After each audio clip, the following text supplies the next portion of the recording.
Nous avons rendez-vous à Kandahar, dans le sud de l'Afghanistan, avec l'une des dernières victimes des talibans. À 13 ans, Ezzatullah a perdu ses 2 jambes dans l'explosion d'une mine antipersonnelle sur le chemin de l'école. Le même jour, un 2e adolescent a été blessé, un 3e est décédé.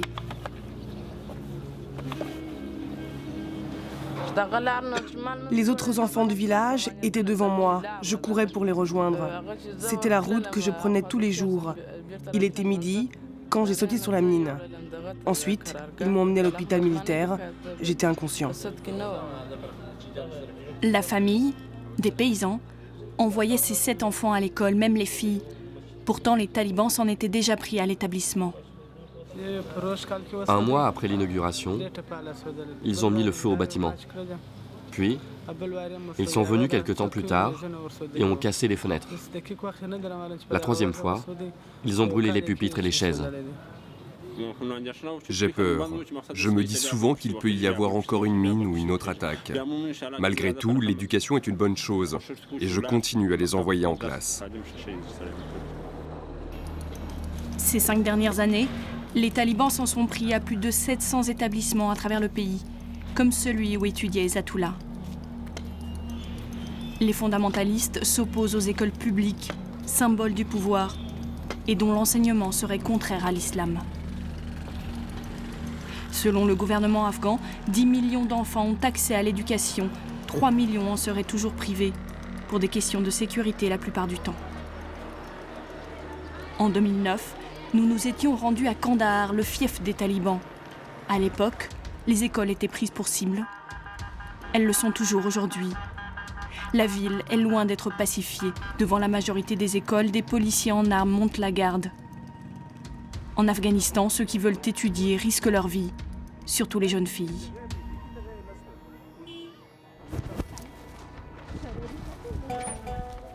Nous retrouvons l'une de ces résistantes sur le chemin de l'école, comme il y a 4 ans. Afin de ne pas attirer l'attention sur la jeune fille et son amie, je revais un voile intégral. Impossible à Kandahar d'apercevoir un visage féminin dans la rue. Shamsia porte la burqa bleue. En 2008, son histoire avait ému le pays. Des hommes lui avaient jeté de l'acide au visage pour la punir de vouloir faire des études. L'attaque avait eu lieu à la sortie de l'école.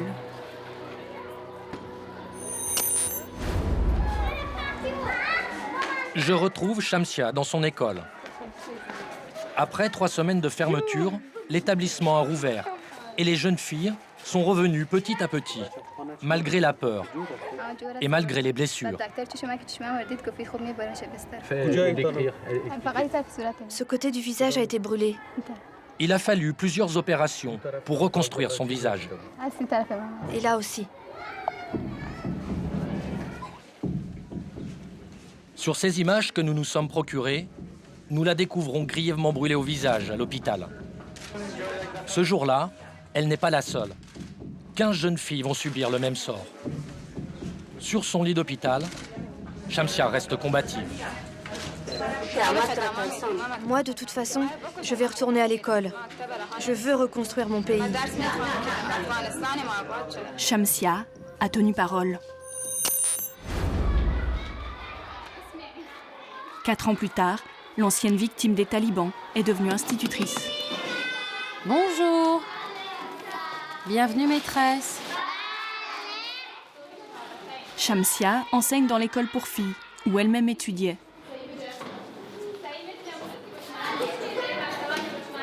Je vais écrire les questions au tableau.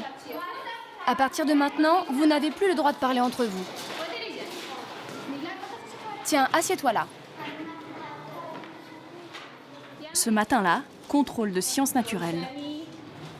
Alors, vous devez... Maîtresse, je ne comprends pas ce mot-là. Lequel? Celui-là. Nommer. Nommer 6 animaux domestiques. Une classe comme n'importe où dans le monde. Ou presque.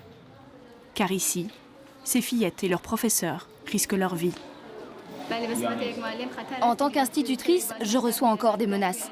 La nuit, des inconnus laissent des lettres devant notre maison. Ils écrivent des choses terribles.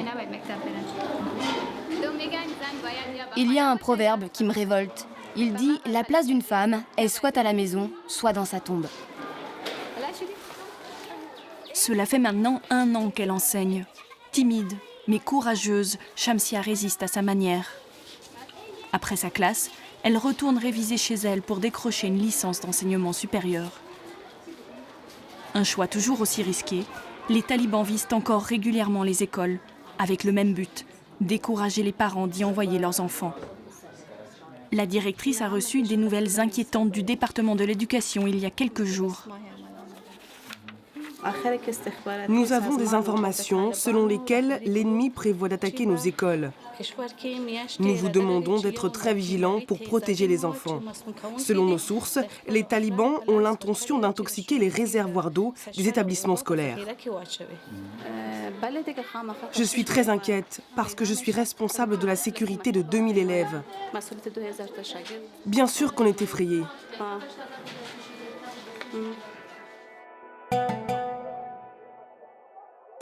Les terroristes sont capables de frapper Kandahar à tout moment.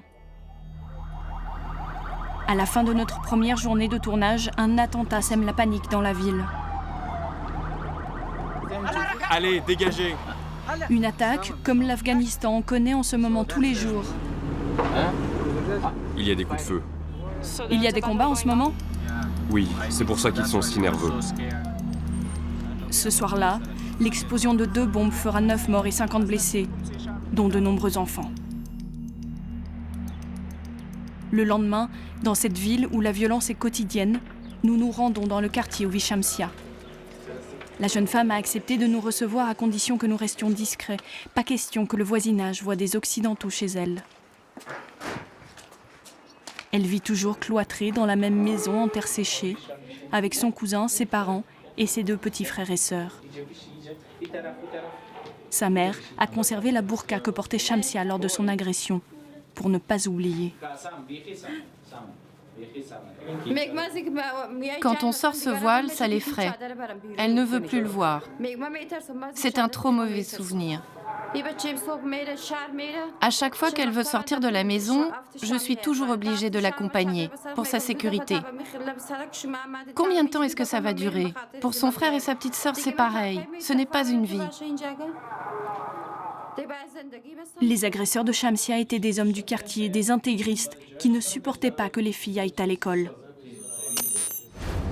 Il y a 4 ans, nous nous étions rendus en prison. Une autorisation exceptionnelle m'a été accordée pour rencontrer les agresseurs de Shamsia. Leur discours est rodé. Les victimes, ce sont eux. Ils m'ont tapé. Regardez mes blessures. Je n'ai rien contre le gouvernement, mais des policiers m'ont torturé pendant 20 jours. Que le gouvernement avance une preuve, un indice sur ma culpabilité. À ce moment-là, j'accepterai d'être accusé. Après quelques mois derrière les barreaux, certains de ces hommes ont été libérés. Le cousin et le père de Shamsia les aperçoivent souvent à quelques mètres de chez eux. Là-bas, tout droit, où vous voyez des arbres, c'est la maison de nos ennemis. L'un des interpellés est mort en prison, sous la torture des policiers. Ses proches pensent que nous sommes responsables de sa mort. Allez, rentrez vite dans la maison. Toute la famille a peur qu'ils cherchent à se venger. Ils aimeraient partir, mais le père est au chômage, ils n'ont pas les moyens de déménager. Je ne pourrai jamais être heureuse à Kandahar. J'ai souvent peur dès que je sors de chez moi. Je me dis que je vais être à nouveau attaquée à l'acide. Et quand je crains trop pour ma vie, j'appelle la proviseure pour lui dire que je ne peux pas venir ce jour-là.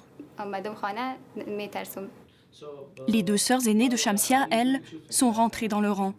Elles se sont mariées et ont eu des enfants. Reste la jeune fille et la cadette, soutenues par leur père.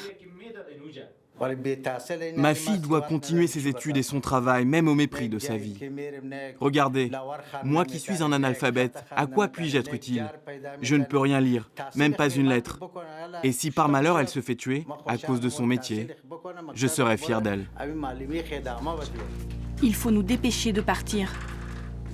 Nous laissons Shamsia et les siens avec leur peur. Les voisins la laisseront-ils longtemps enseigner et poursuivre ses études? Range la caméra dans le sac. Il y a 4 ans, nous avions découvert l'existence d'un système parallèle d'écoles cachées pour celles qui craignent trop pour leur vie. Nous suivons Belkiza sous la burqa. À l'époque, elle avait été notre guide dans ce monde souterrain. Aujourd'hui, elle est devenue responsable du réseau.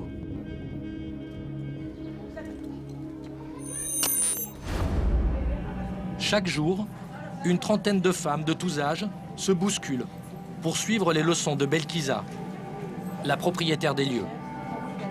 Il y a quelques semaines, la plupart ne savaient ni lire ni écrire.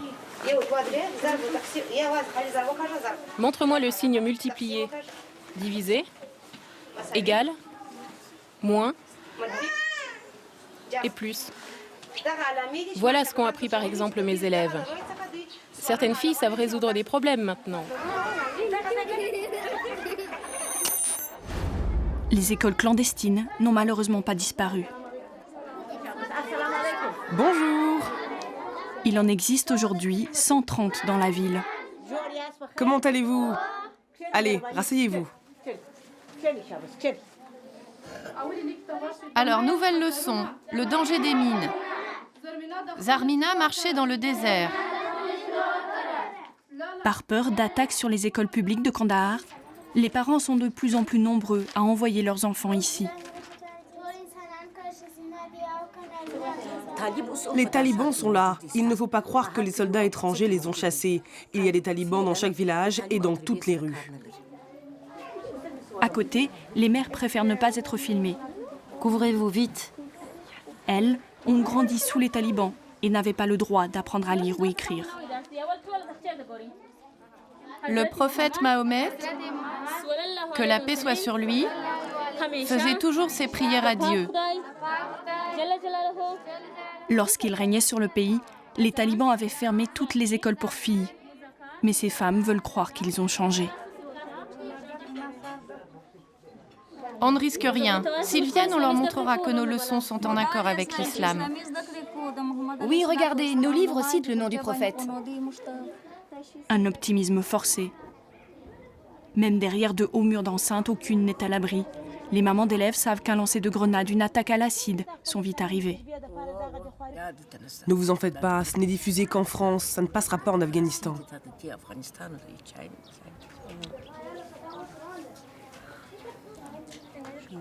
Impossible pour les talibans de nous retrouver. Malgré leur bonne humeur, ces femmes sont au courant que l'an prochain, cette école risque de ne plus exister. Cache-toi sous ta burqa, maintenant. Outre la question sécurité, une autre menace pèse sur le projet. Tous ces établissements secrets dépendent des fonds de l'aide internationale qui sont en train de diminuer.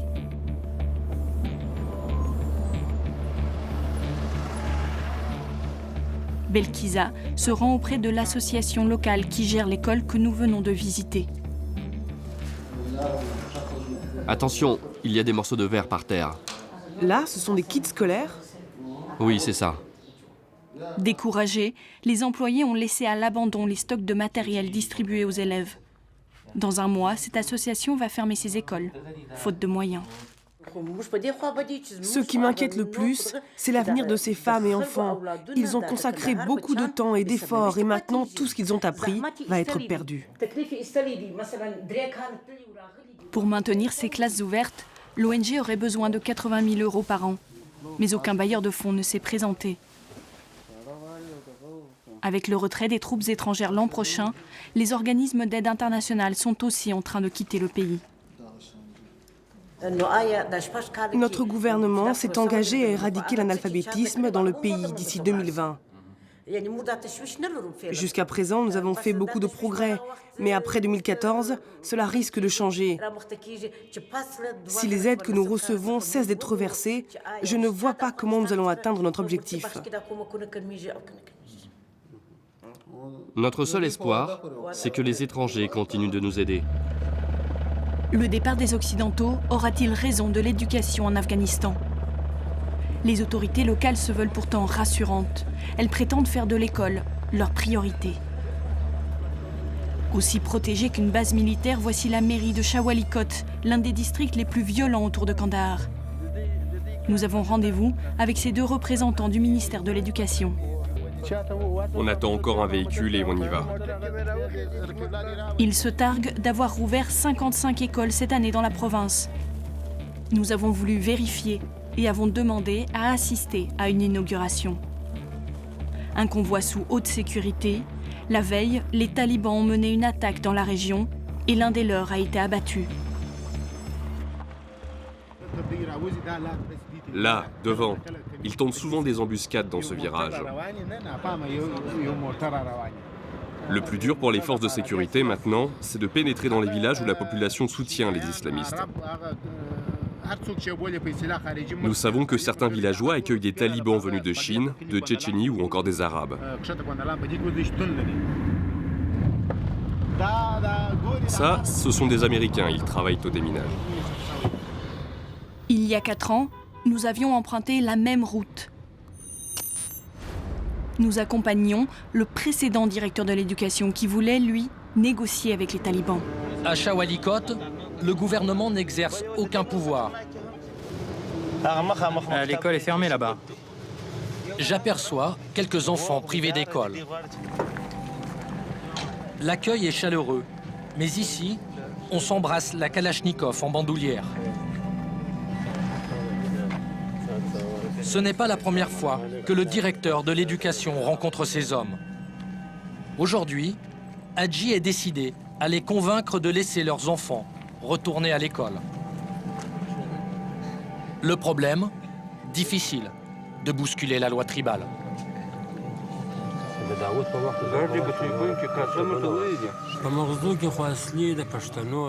En général, les traditions pachtoun imposent à la fille de ne pas sortir de la maison. Voilà pourquoi elles ne vont pas à l'école. Moi, je suis pour que les filles étudient. On a bien essayé de leur donner des cours à la maison, mais malheureusement, ça n'a pas marché. Officiellement, l'armée afghane a depuis chassé ces extrémistes. Les deux fonctionnaires du gouvernement peuvent donc venir ici en toute sécurité. Du moins en apparence. Nous sommes à 4 heures de route de Kandahar. Tous les enfants des environs ont été réunis pour notre visite. L'objectif, nous convaincre que tout va bien. Couvre-toi mieux. Tes cheveux dépassent de ton voile. Voilà mon petit, prends un cartable. Maintenant, il faut que tu travailles bien. Les autorités prétendent avoir dépensé 35 000 € pour la construction et l'inauguration. Aujourd'hui, on ouvre une école, mais cela va ouvrir la voie à l'ouverture de 100 écoles. C'est certain, nous en sommes convaincus. Mais vous êtes en train de vous mettre les talibans à dos. Mais non, enfin. Pourquoi? En guise d'école, 2 tentes. D'un côté les filles, Allez-y, rentrez. de l'autre les garçons.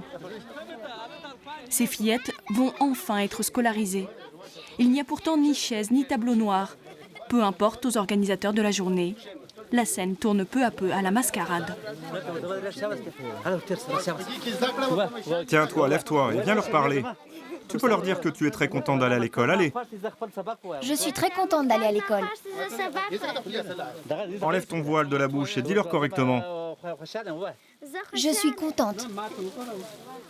Le directeur de l'éducation promet de construire un bâtiment en dur d'ici quelques mois. Difficile d'y croire. Nous pouvons parler au professeur? Vous voulez parler aux profs? Ils ne sont pas là. Oh, tu peux leur dire que je suis prof, moi. Ça ne fait rien.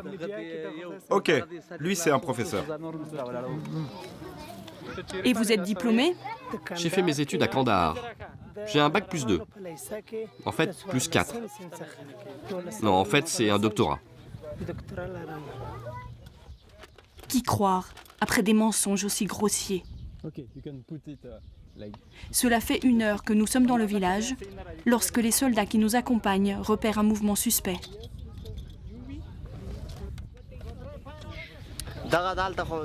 Là, on voit quelqu'un au sommet de la montagne. C'est peut-être un taliban ou un policier. Comme il est loin, on ne peut pas savoir exactement. Il me semble qu'il y a même une deuxième personne au niveau du col.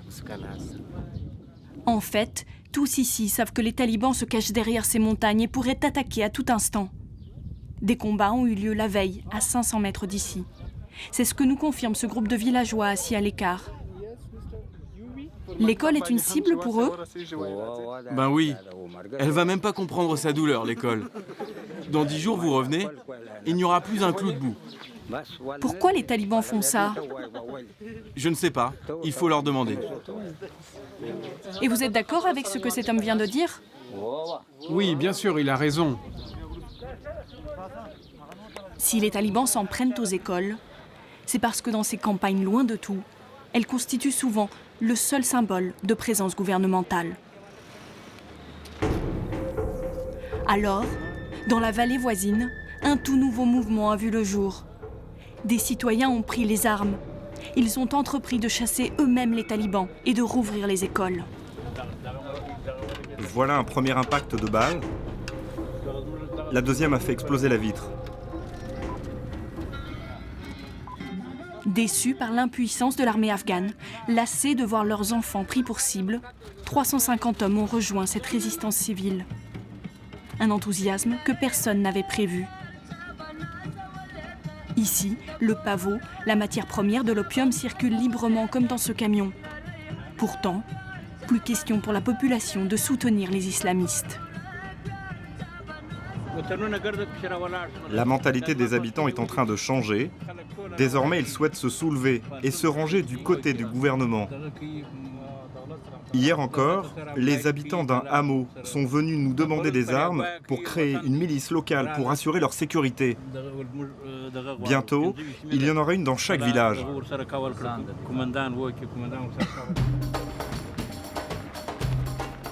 Les groupes d'autodéfense comme celui-ci ont relancé l'espoir d'une victoire contre les talibans.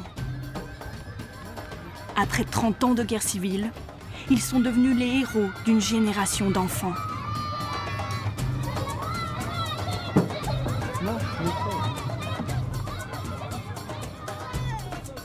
En soutien de la police, ces milices ont intercepté plusieurs combattants ces dernières semaines. Et leur butin, entreposé au commissariat, fait froid dans le dos.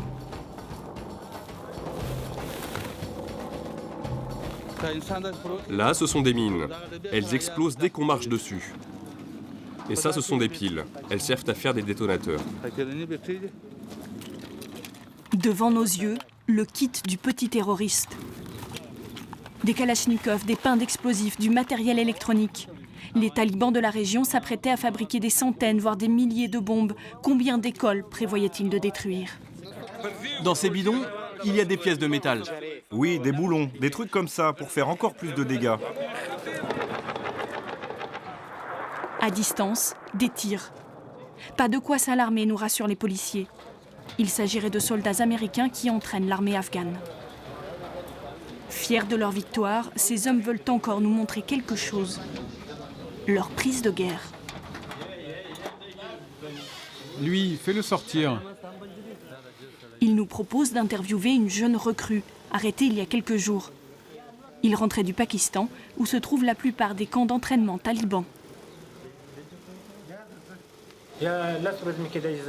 J'ai pas eu le temps de mener d'opération, mais j'aurais pu. Je suis bien formé. Qu'est-ce que tu as appris? À me battre. Mais pourquoi vous continuez à vous attaquer aux écoles? Mes chefs disent que si les enfants vont à l'école, ils vont changer de religion. Ce ne seront plus de bons musulmans. Ils disent aussi qu'ils vont rejoindre les forces du gouvernement la police, l'armée et se retourner contre nous. Ce n'était pas un mauvais gars, mais il n'a pas suivi nos conseils. Regardez, maintenant il va croupir en prison. Vous savez, cela fait plus de 35 ans qu'on se bat en Afghanistan. Si chacun décide de se venger, il ne restera plus un seul survivant dans notre pays.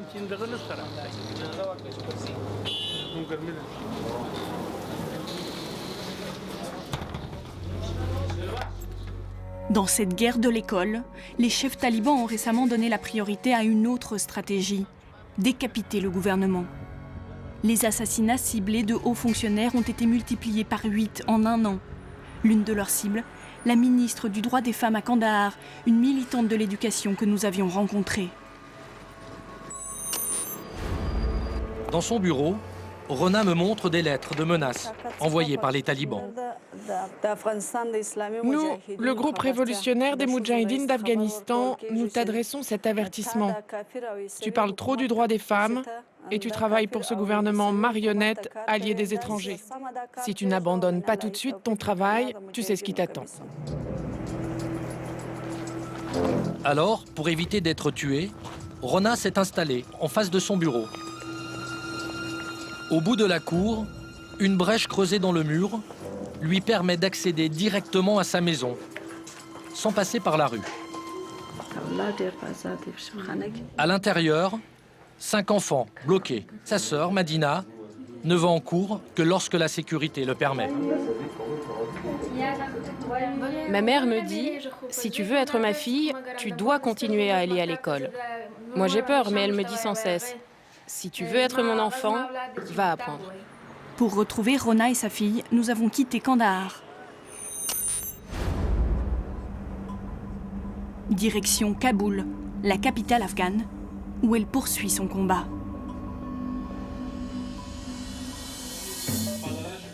Pour la remercier de son travail en faveur des femmes, le président Hamid Karzai l'a nommée sénatrice il y a 2 ans. Ici, hommes et femmes siègent côte à côte. Un changement radical pour cette femme politique issue de la région la plus conservatrice et la plus dangereuse du pays.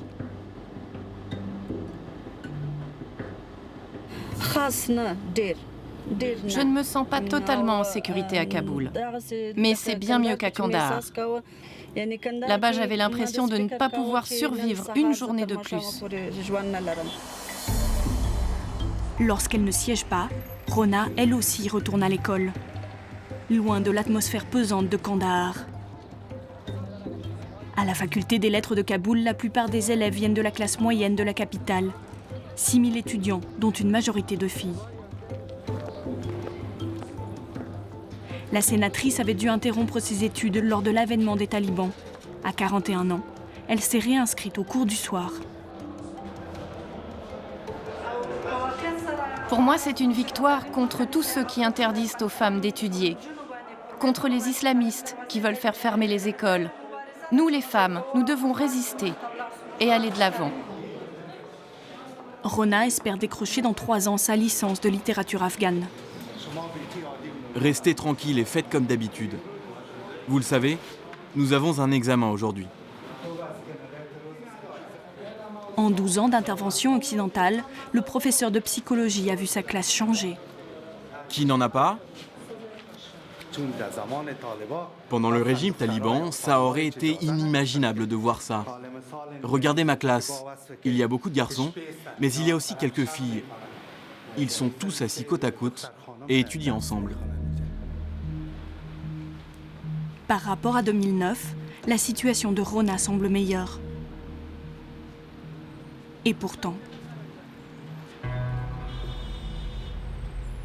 à la nuit tombée, nous allons la retrouver chez elle. Allez, venez manger. Désormais, elle partage avec ses enfants un petit 4 pièces de l'époque soviétique. Chaque fois qu'on reçoit des invités, il y a quelque chose qui ne marche pas. Ce soir, il n'y a qu'une pièce sur 2 qui a de la lumière. C'est comme s'il faisait exprès. Aujourd'hui, Madina a 18 ans. Malgré ses craintes d'enfant, elle n'a pas arrêté l'école. Elle rêve de devenir avocate, mais pas à Kaboul. J'aimerais quitter l'Afghanistan et faire mes études à l'étranger. C'est mieux ailleurs. J'ai peur que les gens qui tentent de s'en prendre à ma mère m'agressent moi aussi. Selon les services de renseignement afghans, Rona est toujours sur la liste des cibles des talibans. Il y a quelques mois, elle a demandé l'asile aux autorités françaises, sans réponse pour l'instant. Je sens que nos vies sont en danger dans ce pays. C'est pour ça que je veux partir d'ici. À chaque fois que je parle aux autorités des menaces ou des problèmes de sécurité que nous affrontons, personne ne peut rien faire pour nous. L'an prochain, avec le retrait des troupes étrangères, je crains que l'Afghanistan ne connaisse à nouveau la guerre civile. Les intégristes sont en train de gagner du terrain sur les défenseurs de liberté. Depuis 3 mois, la coalition internationale a officiellement quitté Kandahar. L'armée afghane se retrouve aujourd'hui seule face aux talibans. De nouvelles écoles voient le jour, mais de moins en moins d'enfants veulent en prendre le chemin, surtout les filles.